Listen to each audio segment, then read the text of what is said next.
Olá! Hoje a gente vai mergulhar num dos maiores desafios de comunicação que existem, sabe?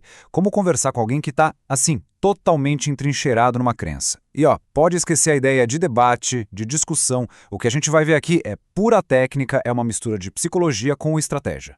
A pergunta de US$ 1 milhão é essa, né? Como é que se fura essa bolha? Como é que se consegue ter um diálogo de verdade com alguém que parece viver numa realidade paralela? Parece uma missão impossível, mas, acredite, existe um caminho.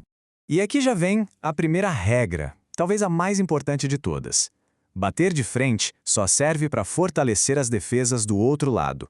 Tentar esfregar fatos e lógica na cara de alguém geralmente causa o efeito contrário. A pessoa se agarra na convicção dela com ainda mais força. Mas por que isso acontece, afinal? A gente precisa imaginar a mente dessa pessoa como se fosse um muro de defesa mesmo. Cada argumento direto que a gente joga é como se fosse mais um tijolo que a gente mesmo entrega para ela reforçar essa barreira. E o ponto central é exatamente este. A pessoa não entra na conversa para trocar ideia, ela entra para defender uma visão de mundo. Uma visão que muitas vezes está totalmente amarrada na identidade dela. Então qualquer ataque à crença é visto como um ataque pessoal, e a reação, claro, vai ser sempre se defender. Certo? Se o confronto não funciona, qual é a saída? A estratégia é virar a chave, mudar o objetivo do jogo por completo. A meta não é ganhar a discussão, é fazer algo muito mais sutil e, olha, muito mais poderoso, plantar uma sementinha de dúvida. Olha só que interessante essa comparação. Do lado esquerdo está a abordagem tradicional, que só gera mais briga, mais defesa. E do lado direito, a nova abordagem.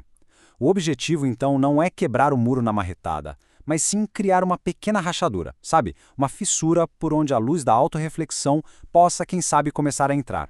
E como é que se faz isso? Com uma combinação de duas ferramentas muito potentes. Primeiro, a maêutica socrática, que é basicamente a arte de fazer perguntas de um jeito que a própria pessoa encontre os furos no raciocínio dela.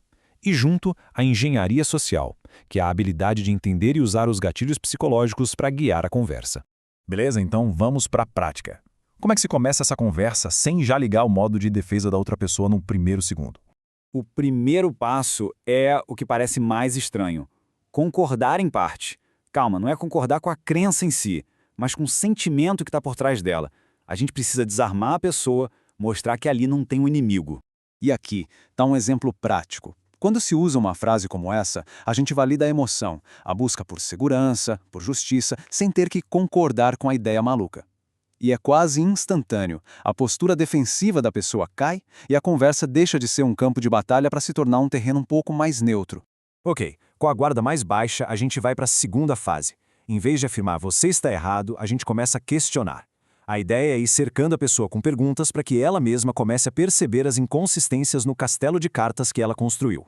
E aqui, tem dois tipos de pergunta que são ouro. As de esclarecimento forçam a pessoa a tentar ligar os pontos da própria lógica. E é aí que as falhas podem aparecer. Já as de consequência, essas são ótimas. Elas exploram o que aconteceria se aquela crença fosse verdade e confrontam isso com a realidade, mas de um jeito que não soa como um ataque.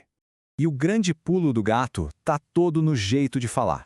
A postura não é de um promotor, mas de alguém que está genuinamente curioso, talvez até meio perdido. Puxa, me ajuda a entender uma coisa.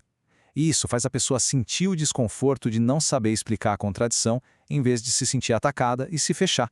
Ok, a sementinha da dúvida foi plantada. E agora? Mudar de ideia é um processo doloroso psicologicamente. É quase como admitir uma derrota. Por isso, a próxima fase é importantíssima. Construir uma saída que não fira o ego da pessoa. Essa técnica é conhecida como ponte de ouro.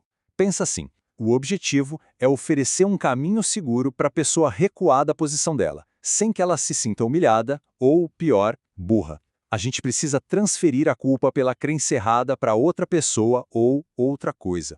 Olha que genial esse exemplo. A culpa não é da pessoa por ter acreditado, mas de eles, de alguém que está manipulando a informação. E a frase ainda dá um elogio, né? Você é uma pessoa inteligente. Isso é um convite para ela mudar de lado e se juntar aos que perceberam a manipulação. É uma saída perfeita, honrosa e muito poderosa. E agora a gente chega no checkmate, mas um checkmate sutil. A nova conclusão, aquela que a gente quer que a pessoa chegue, é apresentada não como uma verdade, mas como uma hipótese, uma ideia meio maluca que surgiu. A beleza dessa abordagem é que ela pede a opinião da outra pessoa. Isso coloca ela numa posição de poder, de juiz da ideia. Se a pessoa concorda, ela não está sendo convencida, ela sente que está validando um pensamento. A ideia, a partir daí, passa a ser dela. E no momento em que a pessoa morde a isca e começa ela mesma a desenvolver essa nova linha de raciocínio, o movimento final é simplesmente dar um passo para trás. O trabalho está feito. E esse talvez seja o passo mais crítico de todos para a coisa funcionar de verdade. Nada de "eu te avisei e ouviu como eu estava certo". Pelo contrário, a melhor resposta é algo tipo "nossa, é um bom ponto, eu nunca tinha pensado por esse lado". Agora a pessoa não só adotou a nova ideia, como ela sente que foi ela que te ensinou algo. A posse da ideia agora é 100% dela. Mas antes da gente terminar, é fundamental entender uma coisa. Essa técnica não é uma varinha de condão, tá? E ela exige uma cautela gigantesca, como o próprio material de origem adverte. O maior obstáculo de todos é quando a crença não é só uma opinião, mas um pilar que sustenta a identidade de alguém. Nesses casos, abandonar essa crença é sentido quase como uma morte pessoal.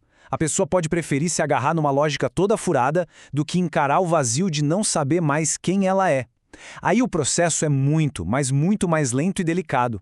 E tudo isso nos leva a uma reflexão final, uma pergunta que fica no ar sobre toda essa técnica. Quando a gente guia o pensamento de alguém de uma forma tão estratégica, a gente está só ajudando essa pessoa a ver uma nova perspectiva ou a gente está cruzando uma linha ética bem perigosa? É uma questão importante e vale a pena pensar sobre ela.